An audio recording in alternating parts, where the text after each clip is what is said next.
Hallo meine Freunde, hola Madridistas, wo kommt das denn jetzt her?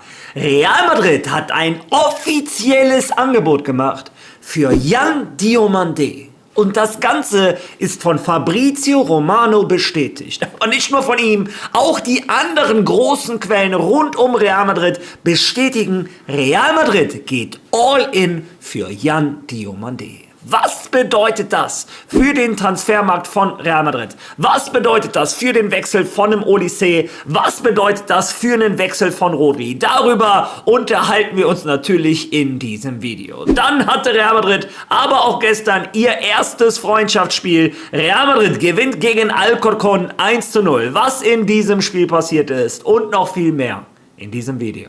Viel Spaß dabei.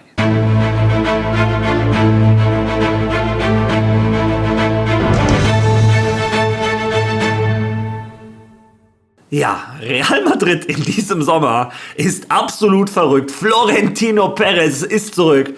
Und als Real Madrid Content Creator kannst du nicht mal deinen Hochzeitstag in Ruhe feiern. Auf einmal macht Real Madrid ein Angebot für einen Spieler, ja, das absolut aus dem Nichts kam. Ja, wie dem auch sei, bevor wir dazu gleich im Laufe des weiteren Videos kommen wir erst einmal auf das Spiel gestern von Real Madrid gegen Alcorcón. Und es war die Aufstellung, die ich euch gestern in dem Video auch schon gesagt hatte. Es war die erwartete Aufstellung mit allen Spielern aus der ersten Mannschaft von Real Madrid, mit Ausnahme von dem Fede Valverde. Der ist am Montag erst zum Training zurückgekommen und der wurde erst einmal geschont. Ja, wie ihr seht, auch im defensiven Mittelfeld mit einem Cestero und einem Camavinga, wobei mir der Camavinga relativ gut gefallen hat. Auf der 10 Arda Güler, vorne dann ein Franco Mastantuono links, ein Gabri Valero, Franco Mastantuono rechts, Gabri Valero links und vorne Gonzalo Garcia.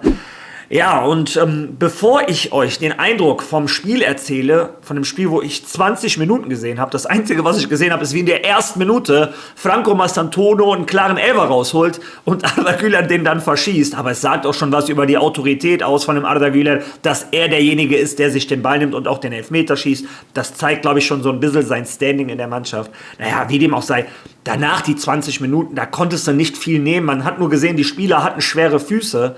Allerdings gab es Journalisten in Spanien, die konnten sich die gesamten 90 Minuten anschauen. Hören wir uns mal an, was die über das Spiel gesagt haben.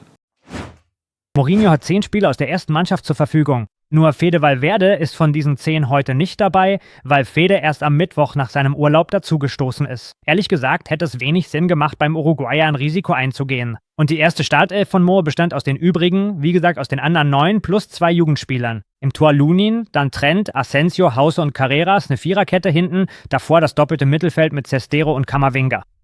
Davor auf der rechten Seite Mastantuono, auf der linken Gabriel Valero, als Spielmacher Arda Güler und ganz vorne Gonzalo Garcia. Oder anders gesagt, das System, das 4-2-3-1, das Mourinho schon immer am liebsten mochte. Mit Camavinga und Cestero auf der Doppel-6 und Güler als offensiver Mittelfeldspieler. Dass Cestero einer der beiden Auserwählten ist, die keinen Profivertrag haben, ergibt Sinn, weil er schon letztes Jahr unter Arbeloa mit der ersten Mannschaft gespielt hat. Die Überraschung war jedoch, Gabriel Valero auf der linken Seite zu sehen. Ein Jugendspieler aus Cádiz, 19 Jahre alt, der anscheinend in den ersten 10 Tagen Mourinho überzeugt hat. Madrid bekam 2 Elfer, den ersten verschuldete Mastantuono früh, doch Güler verschoss ihn. An alle Skeptiker, beide waren klar. Beide ganz klar, tritt auf dem Fuß im Strafraum. Mourinhos Madrid-Debüt bringt sofort einen Elfmeter in der ersten Minute. Hier war es ein Stolperer, Mastantuono variierte im Strafraum das Tempo, der Verteidiger rannte ihn um, Güler scheiterte am Alcorcón-Keeper, doch Yanez verwandelte den zweiten Elfmeter in der 81. Minute.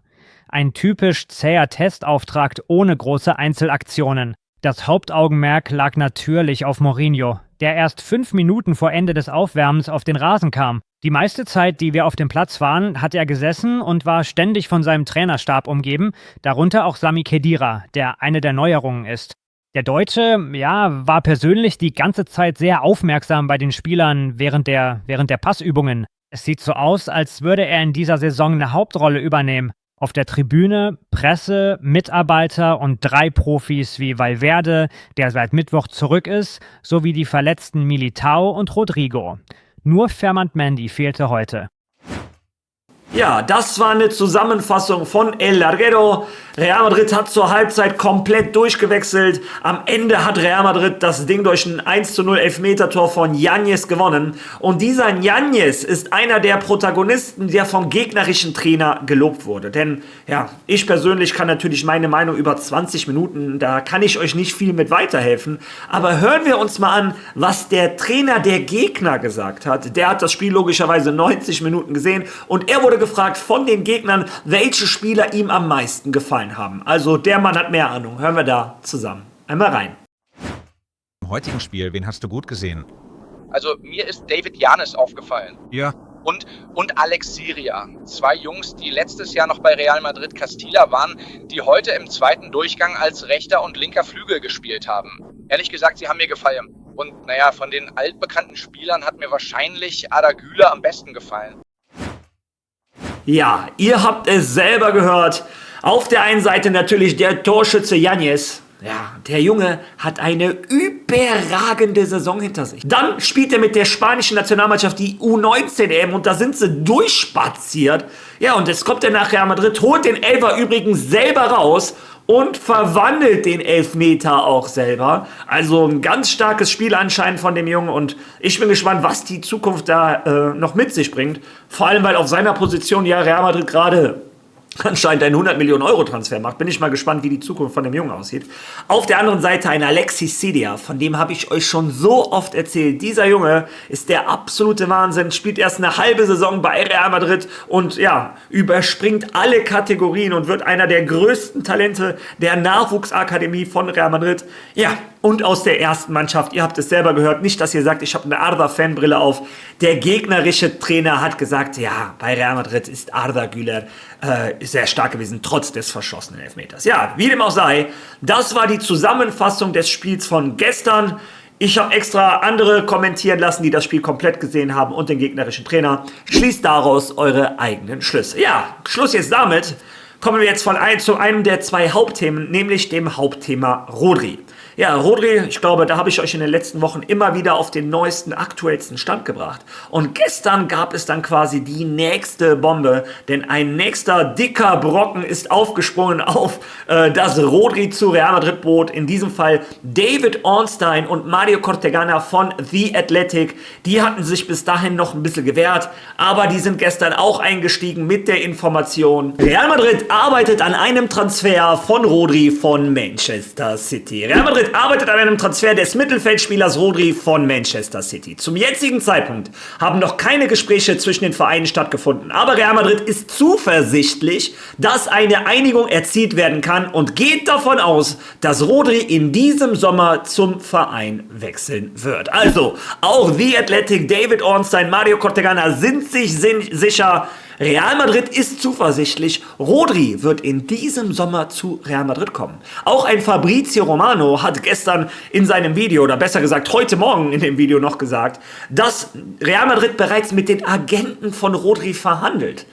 Und erst wenn da eine Einigung erzielt wird, muss ein Florentino Perez dann letztendlich grünes Licht geben, um auch mit Manchester City zu verhandeln. Aber auch ein Matteo Moretto, der ist sogar noch einen Schritt weiter gegangen und hat gesagt, Rodri hat bereits eine Einigung mit Real Madrid erzielt. Er wartet quasi nur noch auf eine Einigung mit Manchester City. Wie gesagt, ich bringe jetzt viele Informationen für euch zusammen. Auch ein Ramón Álvarez Demón hat heute nochmal ein Video genau zu diesem Thema. Und ich finde es nur fair, hier auch zu erwähnen, dass ein Ramón Álvarez Demón und ein Sergio Valentín die ersten waren, die darüber informiert haben, dass Real Madrid ihre Meinung im Fall Rodri um 180 Grad gedreht hat. Während José Félix Díaz, Fabrizio Romano etc. noch was anderes gesagt haben, waren die beiden die ersten, die diese Insider-Informationen zu Real Madrid hatten. Ja, werden wir in der Zukunft auf diesem Kanal für die Quellen natürlich im Hinterkopf behalten. Ja, wie dem auch sei, Matteo Moretto sagt, es ist eine Einigung erzielt. Ein Ramón Álvarez Demón, der geht den ähnlichen Weg. Er sagt, Real Madrid geht davon aus, dass das mit City keine komplizierten Verhandlungen werden. Real Madrid ist sehr, sehr zuversichtlich, dass ein Rodri neuer Spieler von Real Madrid wird. Ein Pepe Álvarez hatte gestern noch 90% gesagt, inzwischen ist er auf 91% hingegangen. Ja, so wie es aussieht, kommt Rodri nach Real Madrid. Wie gesagt, Das sind Informationen, in diesem Fall lasse ich meine Meinung weg. Ja, und dann kommen wir zu dem Hauptthema dieses Videos und das hat mich komplett umgehauen. Real Madrid hat ein offizielles Angebot gemacht für Yan Diomandé. Hören wir rein, was Fabrizio Romano zu sagen hat. Große Geschichte, denn bei Yan Diomandé, ich habe es euch gesagt, Real Madrid ist sehr stark ins Rennen eingestiegen. Real Madrid ist Teil der Gespräche um einen der begehrtesten Flügelspieler auf dem Markt, Yan Diomandé. Was passiert also gerade und was passiert als nächstes? Lassen Sie uns noch auf weitere Themen rund um diese Geschichte eingehen und auch auf die Konsequenzen dieser Geschichte. Wie gesagt, hat Paris Saint-Germain seit Mitte Juni eine mündliche Einigung über die persönlichen Bedingungen mit dem Spieler, aber keine mit Red Bull Leipzig.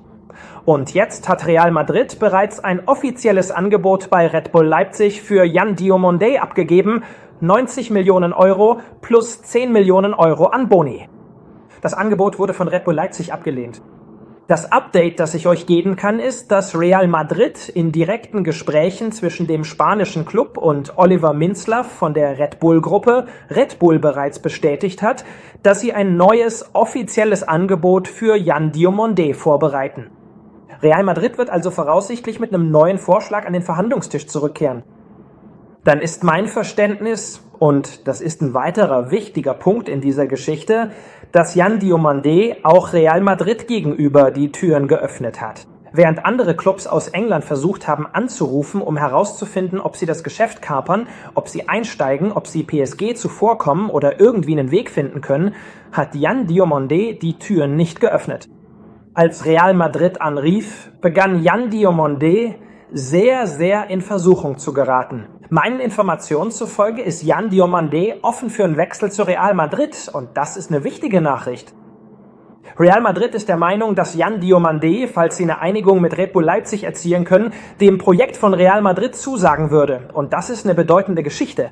Vergesst außerdem nicht, dass Yan Diomandé von Roc Nation vertreten wird, derselben Agentur, die auch Vinicius Junior betreut.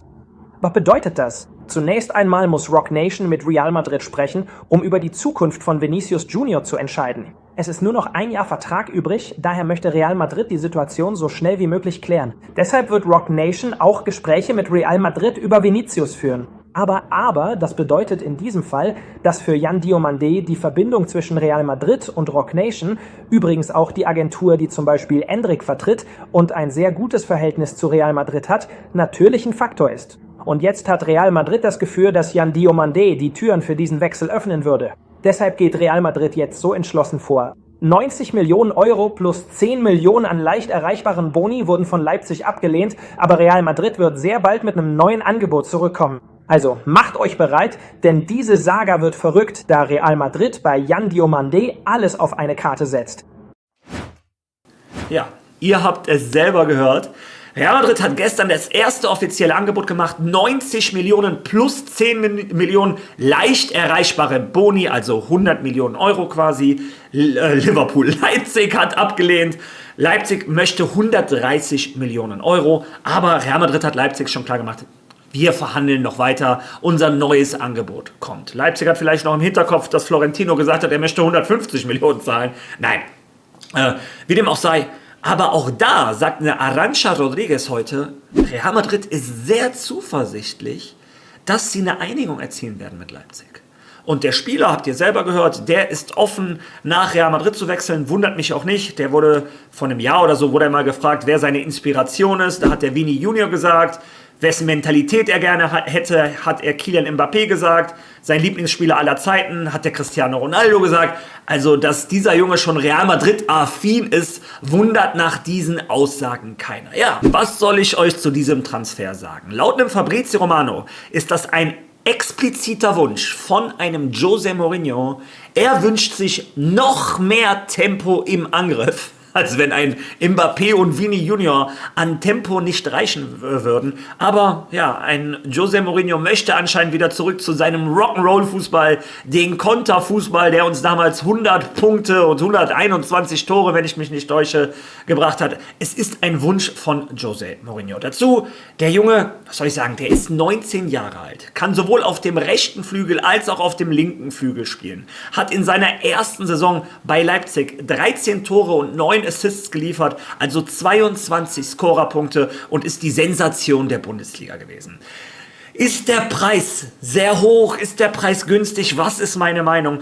Im Großen und Ganzen, wenn man denkt, am Ende kommt man vielleicht auf so 120 Millionen Euro, ist natürlich eine enorme Summe. Aber im Fußball zahlst du nun mal für Tore immer das meiste Geld. Und wenn du überlegst, der Junge ist 19, der hat wahrscheinlich noch 10 bis 15 gute Jahre bei Real Madrid, wenn er tatsächlich kommt. Wenn du dann 120 Millionen auf 15 Jahre quasi teilt oder sagen wir mal auf 12, dann ist das schon ein Transfer, der für Real Madrid stemmbar ist. Ja, und was mir persönlich an diesem Transfer gefallen würde, ist, dieser Junge ist hungrig. Der möchte der Welt beweisen, was für einen Fußball der in den Knochen hat. Und das sind diese Spielertypen, die ein José Mourinho mag. Leute, die sich noch beweisen wollen, Leute, die sich nicht ausruhen können. Und dieser Junge, der wird den Leuten vorne Feuer unterm Hintern machen. Ein Vini kann sich nicht mehr auf seinen Namen ausruhen, wenn dann Yan Diomandé sagt, ich kann auch linker Flügel spielen. Und vielleicht spielen wir mit einem 4-4-2 und dann spielen wir nur mit 2 Stürmern. Und dann muss ein Mbappé und ein Vini sich mit Diomandé streiten um die 2 Plätze. Ich meine, wenn wir 4-3-3 spielen oder was auch immer, es sieht ja aus, als wenn es ein 4-2-3-1 wird. Das hat man gestern im Spiel ja auch wieder gesehen. Ja, da gibt es einige Leute, die um ihren Stammplatz auf einmal kämpfen müssen. Ja, und wenn ein Rodri und ein Diomandé kommen, dann bin ich auch der festen Überzeugung, war es das erstmal mit Michael Olise. Auch wenn er gerne diese Saison nach Madrid kommen würde, glaube ich, erstens, Madrid hat gar nicht die finanziellen Mittel. Ich sage nicht, dass es endgültig vorbei ist. Ein Olise hat auch bei Frankreich in der Nationalmannschaft zentral auf der 10 quasi gespielt. Man hört auch, dass Mbappé das am liebsten hätte, weil die Verbindung zu Bellingham nicht so toll ist. Naja, wie dem auch sei, glaube ich, dass diese Saison der Transfer vom Olise vom Tisch wäre. Das heißt aber noch lange nicht, dass Real Madrid nicht nächstes Jahr angreift. Und Florentino Perez, wenn er sich einmal was in den Kopf gesetzt hat, haben wir damals bei dem Kylian Mbappé ja auch gesehen, dann lässt er so schnell nicht locker. Ja, wie dem auch sei, das sind die neuesten Infos rund um Real Madrid. Ein offizielles Angebot aus dem heiteren Himmel, aus dem Nichts für Yan Diomandé. Ja, und wenn du so einen Jungen bekommen kannst, mit 19, eins der interessantesten Projekte, wenn nicht sogar das, auf jeden Fall das interessanteste Flügelstürmerprojekt in der Welt des Fußballs. Und wenn du dir den sichern kannst, finde ich die Summe 120 auch absolut okay. Naja, wie dem auch sei, das ist alles natürlich meine Meinung. Und jetzt bin ich gespannt, was sagt ihr zu dem Ganzen? Was sagt ihr zu Rodri, dass er anscheinend nach Madrid kommt? Was sagt ihr zu Yan Diomandé, wo Real Madrid auch zuversichtlich ist? Ja, was sagt ihr zum Freundschaftsspiel? Lasst eure Meinung gerne in den Kommentaren. Wenn ihr schon mal da seid, liked dieses Video, hypt dieses Video, lasst ein Follow da, wenn ihr das noch nicht gemacht habt. Und ich würde vorschlagen, wir sehen uns morgen wieder. Mal gucken, was bis dahin passiert. Bei Madrid weißt du nie. Also, bis dahin. A la Mavi!